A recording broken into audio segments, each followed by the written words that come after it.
Bonjour à toutes et à tous et bienvenue à ce nouveau Good Morning Market du vendredi 20 août 2021. Alors voilà comment nous allons procéder aujourd'hui. Comme d'habitude, nous allons aborder le contexte de marché.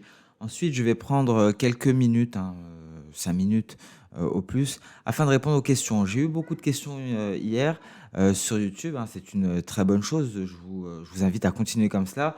Ça nous permet d'échanger et comme je le dis souvent, hein, je pense que lorsque vous posez une question, ça profite à tout le monde. Donc je prendrai quelques minutes après le contexte de marché pour aborder, répondre à quelques questions, ou bien vous partager certaines questions auxquelles j'ai déjà répondu. Alors concernant le contexte de marché hier, ça a été plutôt mouvementé, hein. Les indices européens et américains ont pas mal chuté.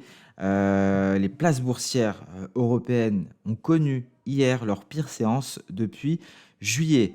Alors en effet, c'est le compte-rendu de la réunion du FOMC pour le mois de juillet qui a suscité davantage d'inquiétude quant au fait que la Réserve fédérale américaine pourrait retirer ses mesures de relance cette année, donc procéder à ce fameux tapering.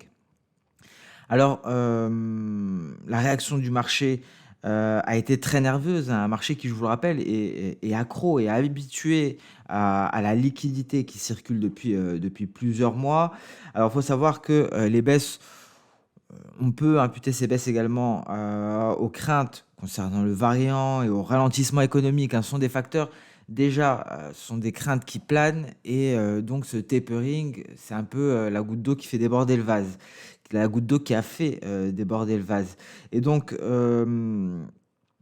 ces spéculations sur les prochaines mesures de la Fed n'ont fait qu'attiser les craintes parce que mettre un terme aux liquidités au moment où la reprise économique ralentit, n'est peut-être pas la meilleure des solutions. Alors malgré ce sentiment négatif, Wall Street a tenté d'effacer ses baisses initiales. Et effectivement, par la suite, le recul des secteurs cycliques a été compensé par les hausses des grandes valeurs technologiques. Alors à présent, parce que le tapering restera donc le sujet le sujet majeur sur les marchés. À présent, plein phare sur le séminaire de 3 jours de Jackson Hole la semaine prochaine, avec à son apogée l'intervention du président de la Réserve fédérale américaine, Jérôme Powell, et ce sera la semaine prochaine, le 27 août, très exactement. Alors, on a pris connaissance de certaines données hier d'ailleurs sur le marché du travail. Ça a montré une diminution du nombre de chômeurs avec un nombre de demandes à son plus bas depuis mars dernier. La situation devrait s'améliorer davantage, hein, avec la fin de tous les programmes d'aide aux États-Unis. Nous l'avons dit, ces programmes d'aide ne motivent pas les Américains à aller travailler. Alors maintenant, la fin de ces programmes va permettre de baisser davantage les nouvelles demandes. Concernant les matières premières, beaucoup de choses aussi sur les matières premières, hein. On a eu des baisses considérables. Il faut savoir que la cause principale, c'est la Chine. D'ailleurs, le dernier matières premières et fondamentaux était consacré à la Chine. La Chine qui est en train de libérer ses stocks stratégiques et ça fait baisser les prix des matières premières et ça réduit les coûts des entreprises à un moment justement où l'activité ralentit. Donc voilà pourquoi la Chine fait cela. Le cours du cuivre a atteint son plus bas depuis le mois d'avril. Les métaux industriels ont tous baissé, hein, d'une manière générale. Les métaux précieux étaient relativement sous pression, avec l'or qui baisse de 0,38%, l'argent qui a perdu près de 1% à un moment, le palladium qui a plongé de 4%, le platine qui en a perdu 2%. Ils sont en rebond, hein, ce matin, fort rebond d'ailleurs. Le pétrole brut également qui a étendu ses pertes pour une sixième séance consécutive. Il a atteint son plus bas depuis mars, sous les 66 dollars le baril. Le WTI a baissé de près de 2,8%. Alors on notera que Goldman Sachs prévoit un déficit pétrolier moins important cette année qu'il y a quelques semaines. On avait parlé, hein, de ces prévisions de Goldman Sachs. Concernant les matières premières agricoles, le soja s'est replié de près de 3% et a atteint son plus bas depuis la fin du mois de janvier. Le maïs et le blé ont également baissé de plus de 2%. Le sucre a perdu 1,5%. Le cacao est passé d'un sommet de 3 mois à moins de 2600 dollars la tonne. Et nous avons pu constater également une chute du gaz naturel après le rapport de l'EIA qui a été publié hier et qui a montré que les stocks ont augmenté de 46 milliards de pieds cubes contre une prévision de 31. Et donc les modèles, hein, concernant les gazoducs prévoyaient 33 milliards de pieds cubes. Donc, ça signifie que la demande de gaz naturel a finalement été plus faible que prévu initialement. Alors voilà pour le contexte de marché. Beaucoup de choses, hein, notamment sur les matières premières, on les a pas mal développées. Alors, je vais passer très rapidement, hein, même pas 5 minutes, sur les questions, hein, je pense que c'est important. Il y avait eu une première question hier, une question de Michel qui demandait s'il fallait s'inquiéter du plongeon de LVMH. Alors, c'est une très bonne question et je pense que c'est une question qui intéressera ceux qui interviennent sur le CAC 40. Je pense notamment à Nicole qui nous avait demandé de l'analyser. Vous voyez, l'action, alors ça charge l'action LVMH.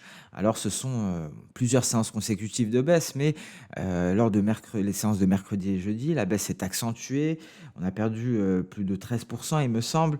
Je n'ai pas vérifié très exactement, mais en tout cas, ce sont des pertes considérables pour LVMH. Alors, pas seulement LVMH, hein, ce qu'il faut savoir, c'est tout le secteur du luxe qui est en souffrance à l'heure actuelle, qui s'écroule même depuis mercredi. Et pourquoi? Le problème vient encore une fois de Chine. Alors, que se passe-t-il en Chine? C'est la demande chinoise qui inquiète. Et ce qu'il faut savoir, c'est que LVMH, tout le secteur du luxe français dépend énormément justement de cette demande chinoise. Et on pourrait constater des replis plus conséquents, hein, pour LVMH notamment. Là, on est sur un gros support. On est sur une zone de support très importante. Elle pourrait tenir, on pourrait assister à un rebond. En tout cas, si cette zone cède, effectivement, approfondissement de la baisse. Et là, la prochaine cible pour LVMH, hein, serait ici cette zone précédente, zone de résistance aux alentours des 575. Alors, on pourrait assister à des baisses considérables, mais par la suite. Pourquoi? Parce que pour le moment, ce qu'il faut savoir, c'est que Xi Jinping, le président chinois, a dit qu'il souhaiterait, et ça a été relié par les médias d'État chinois, qu'il souhaiterait ajuster les revenus excessifs, et donc euh, ce qui aurait pour cause la disparition d'une certaine classe ultra riche en Chine. Et donc ça pourrait affaiblir concrètement les forts revenus chinois. Et donc, ces revenus chinois sont la source même de cette demande du luxe, cette demande chinoise. Et donc, ça pourrait entraîner une baisse considérable de cette demande en provenance de Chine et une baisse de manière durable. Donc, voilà les craintes sur le secteur du luxe français, voilà les craintes sur LVMH, d'une manière générale, hein, donc tout le secteur du luxe. Et on pourrait assister à des baisses plus profondes et on pourrait donc vraiment s'inquiéter à ce moment-là s'il y avait de réelles mesures qui étaient annoncées par Pékin. Pour le moment, rien de concret, mais si des mesures concrètes sont prises, alors effectivement, ça devrait peser considérablement sur le CAC 40, un CAC 40 qui dépend énormément du luxe, le luxe qui a une forte composante dans l'indice français, et ça pourrait entraîner donc une intensification, un approfondissement des baisses et donc d'une manière générale sur le secteur du luxe. Donc voilà pour cette question de Michel. Il y a eu également une question de Paul concernant un biseau d'élargissement ascendant sur le DAX en données H4. Alors on passe sur le DAX en données H4. Alors j'ai eu... alors est-ce que c'était bien sur le DAX? J'ai eu du mal à retrouver donc... non, c'était en journalier. J'ai eu du mal à retrouver ce biseau ascendant. Je vois plus un canal haussier. Alors je peux me tromper. Alors malheureusement, on ne peut pas partager de graphique. Moi, j'ai retrouvé un canal haussier. Pourquoi j'ai retrouvé un canal haussier? Tout simplement, j'ai essayé de relier un maximum de sommets pour avoir la borne supérieure et relier un maximum de creux pour avoir la borne inférieure. Et voici, hein, le niveau des 50%. Effectivement, un niveau qui a été testé à maintes reprises. Ça a été un gros support. Il y a eu peu de tests de la borne inférieure. Mais moi, je vois plus un canal haussier ici. Et d'ailleurs, hein, pour avoir une ligne parallèle, j'en reviens à une question de Nicole. J'ai dupliqué la borne supérieure en cliquant sur la touche contrôle de mon clavier. Et ensuite, je clique sur la droite en question et ça la duplique. Ça me permet d'avoir une droite complètement parallèle. Hein, sinon, hein, bien entendu, le plus simple pour tracer un canal ascendant, c'est de cliquer sur canal équidistant. Et ici, voilà, hein, donc je sélectionne, j'essaie de relier un maximum de creux. Et ensuite, ça me duplique automatiquement une borne supérieure, vous voyez. Et ça me crée un canal ascendant. J'enlève les droites que j'avais tracées à la main. Et voilà mon canal ascendant, canal équidistant sur la plateforme Xstation 5, hein, ça aussi, ça pourrait vous servir, au même titre que la duplication d'éléments, hein. C'est ce que je fais très souvent, par exemple, quand je trace une ellipse pour mettre en évidence un point de contact. Je clique sur j'appuie sur la touche contrôle de mon clavier, je clique, je maintiens enfoncé et je tire, et ça me duplique la figure. Je peux le faire à l'infini en recliquant. Je lâche le clic, je reclique et ça me duplique à nouveau, vous voyez. Donc ça, c'est assez... Voilà, donc c'était pour également, j'ai fait d'une pierre deux coups ici. Alors malheureusement, Paul, j'arrive pas à trouver ce biseau d'élargissement. Je ne sais pas si vous êtes d'accord avec moi, mais je pense que le mieux, ce serait de relier un maximum de sommets, un maximum de creux. Et là, dans ce cas-là, on peut en déduire une figure. Alors, le mieux, ce serait que vous puissiez me faire parvenir votre figure. Malheureusement, c'est pas possible. Mais je vais essayer de voir tout de même ça de plus près. Ensuite, Gilles qui nous parlait du GBPN. On va voir cela sur le Forex GBPN qui demande si le signal de vente est valide en H4 sur le GBPN. Un GBPN qui a cassé un support, puis pullback. Et Gilles remarque également la même structure sur le GBP CHF. Alors, effectivement, je vois ici un signal de vente, Ishimoku, en données H4. Signal de vente qui a été validé. Vous voyez, donc c'était un très très beau signal. S'en est suivi une baisse qui a été confirmée lors de la cassure de ce niveau de support. Vous voyez. Et donc, on est sur un gros niveau de support à présent. Donc, c'est peut-être la fin de la baisse. C'est le problème ici sur le GBPN. On pourrait rebondir pour effectuer un retour à la moyenne. Un retour à la moyenne comme ici. Vous voyez, on est retourné vers la Kijun. On a atteint un creux, on rebondit, on va chercher la Kijun. Et c'est ce que l'on pourrait observer à l'heure actuelle, un rebond en direction de la Tenkan ou de la Kijun avant de repartir ou peut-être même de franchir la Kijun pour aller chercher le nuage et effectuer un nouveau pullback vers cette zone de support. Et pourquoi c'est peut-être la fin de la baisse et pourquoi il faut être prudent? En tout cas, seule une cassure de ce niveau de support indiquerait que la baisse devrait continuer. Vous voyez, en utilisant la projection d'Osoda V, on a atteint l'objectif. Donc, pour répondre à la question de Gilles, effectivement, il y a eu un très beau signal Ishimoku. La baisse s'est approfondie, une baisse qui a été confirmée par la cassure de ce support, mais on a peut-être atteint un objectif et il faut attendre de voir ce que le marché nous prépare. Le mieux dans ce genre de configuration, c'est de placer un ordre, par exemple, de clôturer partiellement au premier objectif, de clôturer ici au dernier objectif et de laisser une partie courir. Et effectivement, avec un stop loss resserré, s'il y a un réel rebond, le stop loss est atteint et dans tous les cas, on aura sécurisé des gains. Donc voilà pour cette question. Je pense que j'ai fait le tour. Si j'oublie des questions, n'hésitez pas à insister, à me reposer le lendemain. C'est vrai qu'il m'arrive de passer, de ne pas consulter des questions, de passer à côté. Des fois, je m'en rends compte beaucoup trop tard. Donc n'hésitez pas à me le faire savoir. Donc voilà pour cette partie questions-réponses. Je pense que c'est une bonne chose, hein. Confirmez-le moi si ça vous convient. Sinon, n'hésitez pas à passer directement à la partie analyse. D'ailleurs, en parlant d'analyse, on va s'y intéresser. On voit un Nikkei qui a atteint des plus bas, les plus bas de l'année. Hein, vous voyez où nous en sommes enfin à ce niveau des 27 917. On y est. Ce sont les plus bas de l'année. Vous voyez, la dernière fois, ce sont des niveaux qui datent de janvier 2021. Donc on est vraiment, si je puis dire, au bord du gouffre technique, hein, concernant le Nikkei. Si on casse ce niveau, bien entendu, il y a encore les 26 260, mais on est sur un plus bas annuel sur le Nikkei, un Nikkei qui continue ici sa progression dans l'enceinte de sa figure chartiste. Donc, les indices asiatiques sont lourdement pénalisés. Le CAC 40 a été lourdement pénalisé, nous l'avons vu hier, par justement l'effondrement du secteur du luxe, hein, comme l'a indiqué Michel en commentaire, qui abordait notamment LVMH. Donc ici, sortie de nuage par le bas, vous voyez, la Chikou a refusé d'intégrer le nuage, mais elle l'intègre tout de même.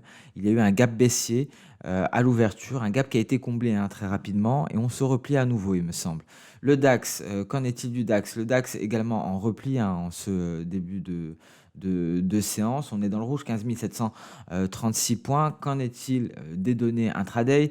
Alors vous voyez ici, très intéressant, ce rebond de la Chikou Span sur le bas de nuage. Et donc on reste tout de même sous pression. Il faut l'intégrer ce nuage, il faut aller chercher les 15 800 points, se hisser au-dessus. Il y a du chemin avant d'envisager une reprise haussière pour le DAX.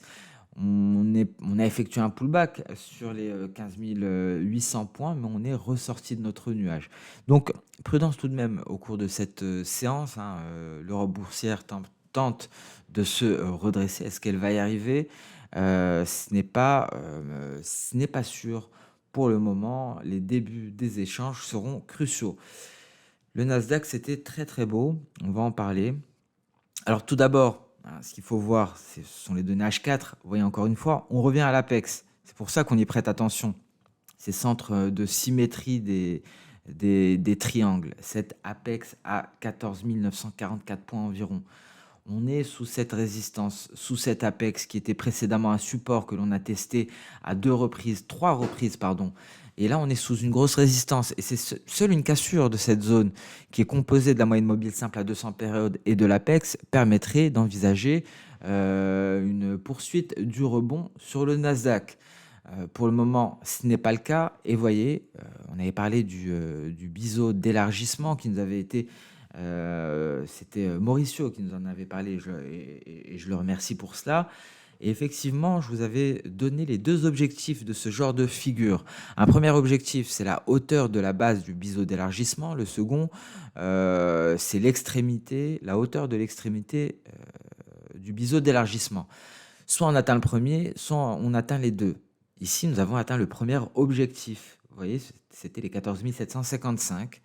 Et ici, la baisse a été contenue. On est reparti à la hausse. Et là, c'est encore plus beau parce que nous travaillons également avec Ishimoku. Et ce qui a stoppé la hausse, c'est notre nuage. Vous voyez comme on est en train de le longer à l'heure actuelle. Ici, c'est à peu près l'apex, hein. Ce n'est pas très précis. J'ai 944 ici, j'ai 927 ici.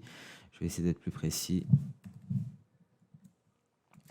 Donc nous avons l'apex du précédent triangle, nous avons le nuage Ishimoku en résistance. Donc d'un point de vue technique, on pourrait voir un nouveau repli, mais en tout cas c'était un très bel exemple de biseau d'élargissement, broadening top pattern en anglais, avec un premier objectif qui a été atteint. Nous ne sommes pas allés jusqu'au second. Donc voilà pour cette figure. Franchissement de l'apex qui correspond également à la moyenne mobile à 200 périodes en données H4. On peut envisager une reprise haussière. On aurait peut-être même un signal Ishimoku. Alors le S&P 500 à l'intérieur de son range, on est allé chercher ce creux. Vous voyez très précisément, retracement externe de Fibo à 161,8%, 4367 points. Le Dow Jones ici sur le bas du range, le retracement à 78,6% a contenu la baisse. On est en train de patiner pour le moment. Alors quelle sera l'issue de cette séance face à un calendrier économique dégarni pour les États-Unis? Il n'y aura absolument rien à voir. C'est le sentiment de marché qui dictera la tendance, mais on a des niveaux techniques en tête pour tous les indices, que ce soit des retracements de Fibonacci. Ici, si on casse les 78,6%, il y a des chances d'aller chercher les 61,8%.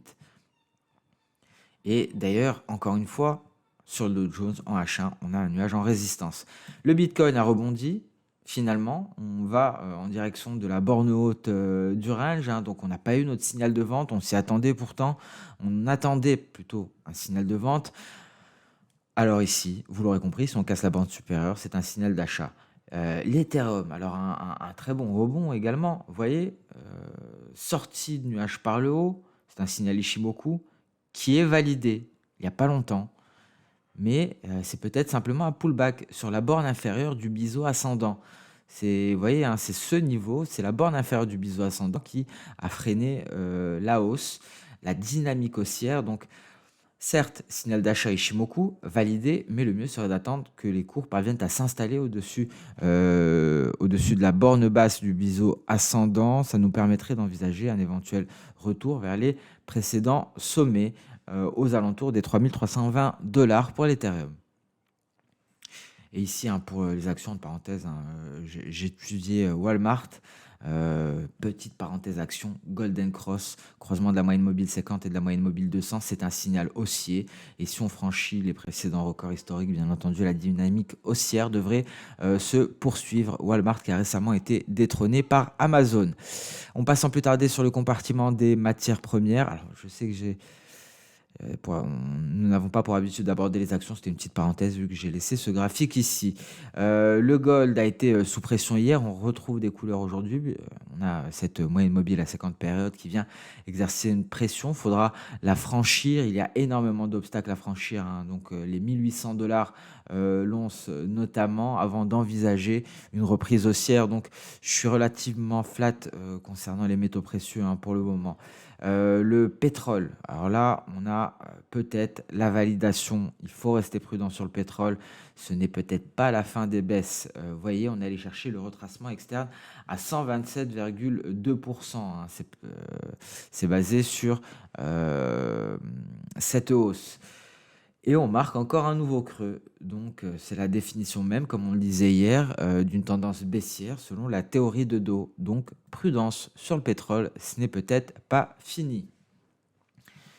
Gaz naturel, on en a parlé d'un point de vue fondamental. Le café. Le café peut-être un prochain démarrage haussier. Ici, en tout cas, nous avons un objectif au-dessus des 200. Si on franchit le nuage, ça confirmerait. Et si Machikou en sort également, le signal serait validé. Concrètement, il faut attendre de hisser au-dessus des 190. Et on le voit ici d'un point de vue journalier, le retracement de Fibo à 50% tient bon. Et donc les 200, on pourrait même aller au-delà des 200. Le copper, on avait parlé de cette figure en épaule, tête-épaule, avec cassure de la ligne de coup. La baisse s'est approfondie hier. Il y a eu une accélération baissière. On revient à présent sur la précédente projection d'Osoda qu'on avait surpassée à 8 953 environ. D'un point de vue intraday, on avait parlé de ce drapeau. On a eu une cassure du drapeau par le bas. Vous voyez ici, le drapeau est là, hein. Je vais peut-être le mettre en foncé. Il sera plus visible. Et donc on avait effectué un pullback, le nuage, on n'est pas sorti du nuage et on s'effondre depuis. La baisse pourrait s'approfondir. On le voit que ce soit d'un point de vue H4. D'un point de vue H4, on pourrait aller sous les 8230 $ la tonne. Et en journalier, hein, l'objectif est beaucoup plus éloigné. Alors la Chine joue un rôle fondamental là-dessus en libérant ses réserves stratégiques. Le blé, on attend la cassure, hein, de la Tenkan.